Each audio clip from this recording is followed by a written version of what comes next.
In Malaysia, tattoo is a culture that has long existed and practiced by the Borneo natives for indigenous and spiritual purposes. Westernization and modernization have increased the exposure of Malaysians towards tattoo, hence transforming it from subculture to a popular culture. Despite its popularity, tattoo culture is deemed taboo or haram in this Islamic country. For myself, if religious, I say no. For us as a Muslim. 不良少年 It's quite bad, it's not good. 我不喜欢这样子的。Dangerous maybe？ 自己不接受。 Haram.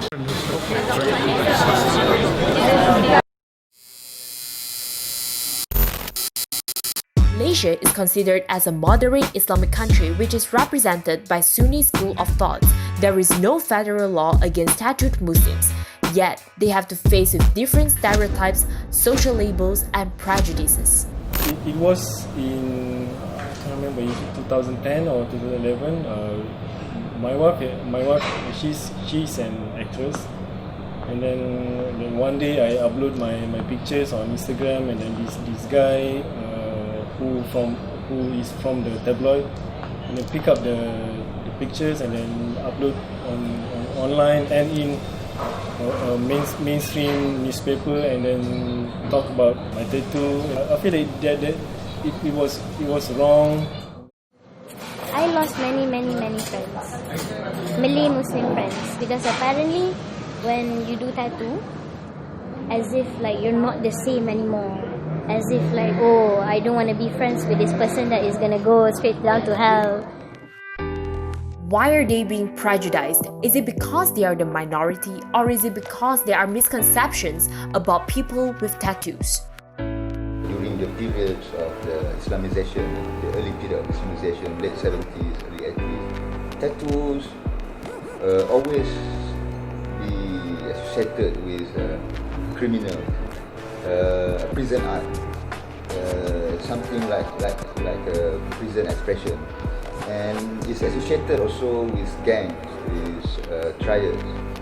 So maybe that because of that kind of perception, people who choose tattoo as body art, I think at the early period, faces there's some kind of discrimination. Because people thought that, oh, you might be gangster, so you might be like ex-prisoner. Such prejudices are stemmed from Islam stating that tattooing is haram. But why is tattooing haram? Antara sebab dia diharamkan, kita telah mengubah satu benda baik yang Allah Tuhan bagi pada kita kepada benda yang tak baik. So macam saya sebut, it's a loan, it's a gift. Ia adalah pemberian yang anytime Tuhan boleh ambil. So kita kena jaga barang tu elok-elok. However, there are parts of Islam that allow Muslims to have tattoo. Go to Afghanistan, Pakistan, or maybe we just go to Indonesia, you know. There's a lots of people like Malay, Muslim, or Muslim people in Afghanistan, they have tattoo. Even like women in Afghanistan, I still remember 2005, 2006 when I go there for observing elections. So I meet local people around, you know, it's old people, young, most is old people, women, they have tattoo here.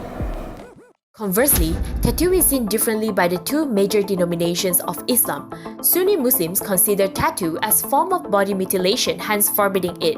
But Shia Muslims argue that cutting one's nails, trimming or removing body hair, and undergoing medical surgeries can also be considered as body modification.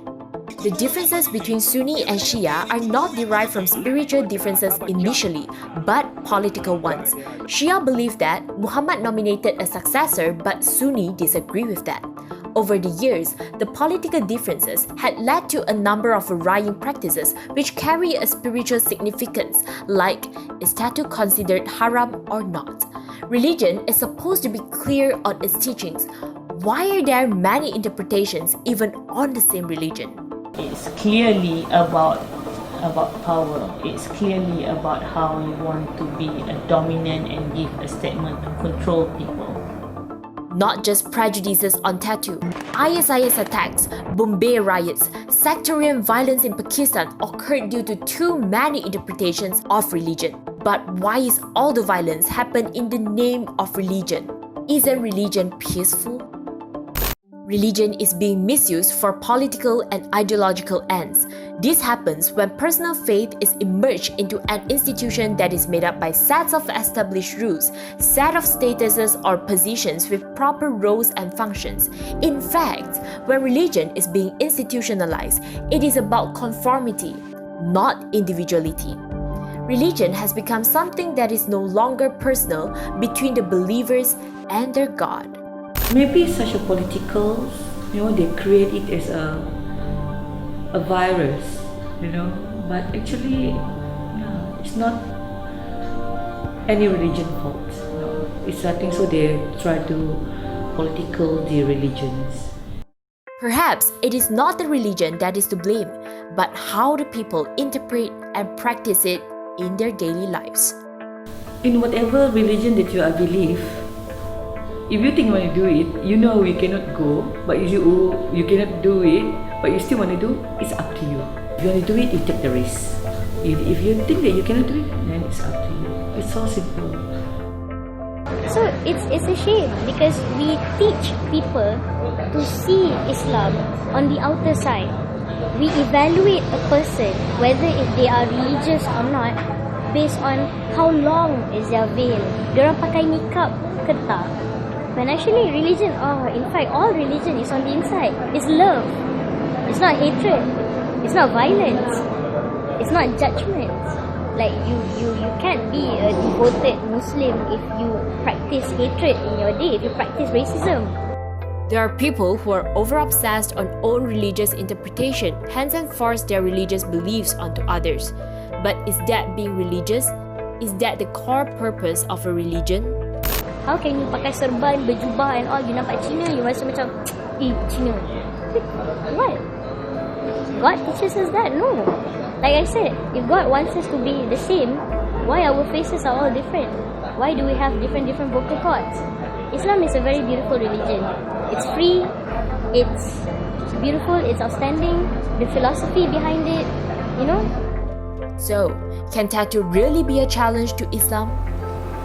At this point of time, looking at Islam as a religion, their main challenge is